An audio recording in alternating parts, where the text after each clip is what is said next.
深圳11個免費室內羽毛球場館推薦，影片最後就係預約方法，心急嘅朋友可以直接睇最後。整理唔易，唔好忘記俾個 like 收藏。1. 福田區福田體育公園，免費時段9點到18點。2.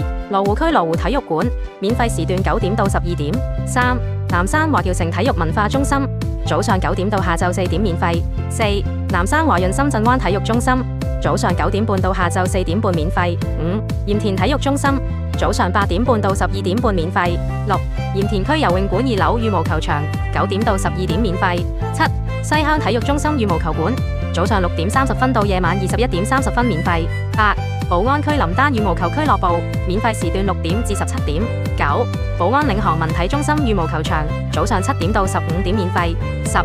龍崗深圳大運中心，9點30分到12點免費。11. 龍崗平湖文體中心羽毛球館，10點到14點免費。除咗南山區嘅場館之外，其餘都可以係愛深圳 App 嘅搜索框入面搜尋你需要嘅場館進行預約。南山區嘅場館要係南山文體通小程序操作，點擊每日訂場優惠，領取體育優惠券之後，在首頁點擊體育場館，搜尋目標場館即可訂場。各區仲有好多公益運動場館，記得提前預約啊！